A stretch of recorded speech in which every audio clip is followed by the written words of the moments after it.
In 2009, the New York Islanders won the draft lottery and drafted John Tavares, the London Knights, who is also formerly on the Oshawa Generals.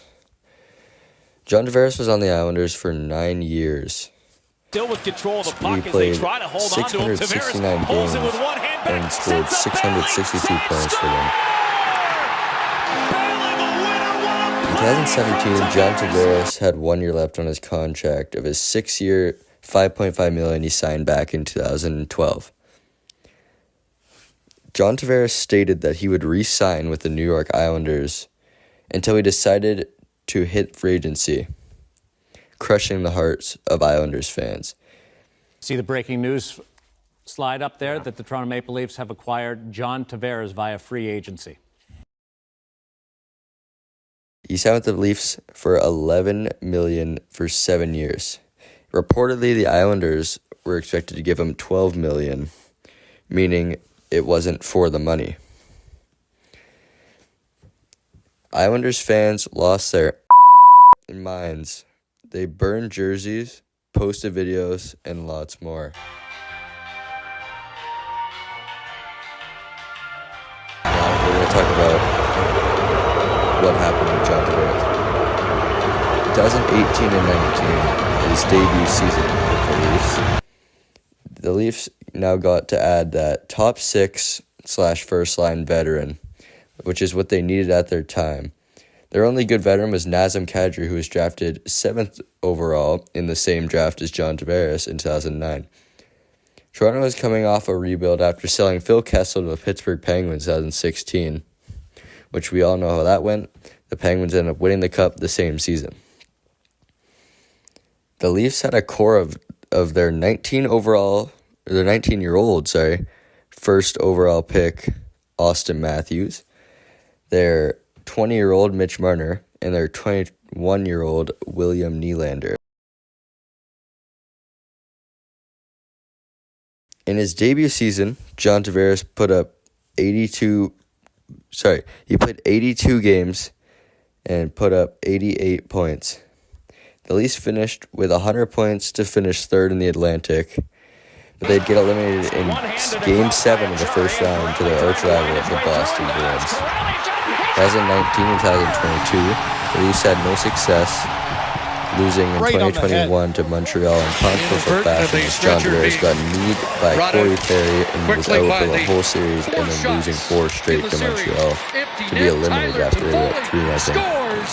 In 2022, they would be losing the game 6 to the Lightning in the first round.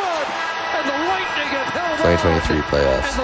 The Leafs would go up 3-2 against the Lightning the next year, and this game would go to overtime, in which this happened. Keeps it going, and it's John Tavares behind the net, coming out in front. John scores!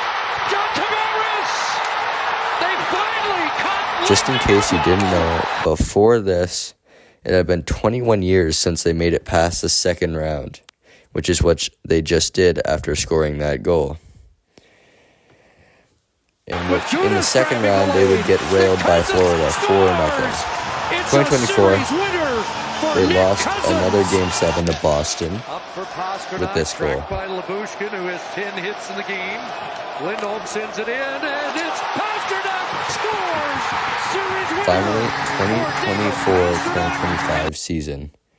Going into his possibly last season, which we have yet to know as of recording, for the Leafs this year, they finished first in the Atlantic, and they would play the Ottawa Senators in the first round.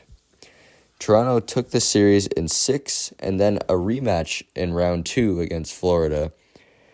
Toronto took the first 2 games, then lost 3 straight, then won Game 6. Now, as of recording, they just lost Game 7 6-1.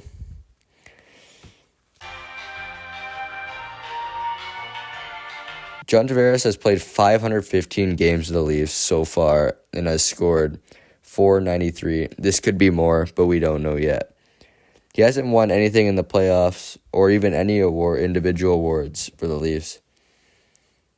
When back in 2018, I remember people saying that if the Leafs don't win in the next 5 years with Tavares, it would be a terrible signing. Now it's time for my thought on if John Tavares was a good signing or not. I personally think John Tavares was a good signing for the Leafs. My reasonings: number one, the Leafs needed that guy back in 2018. They needed a veteran who could be a top scorer on the line to teach Matthews and Marner and Nylander and Riley and even Frederik Andersen on how to do it.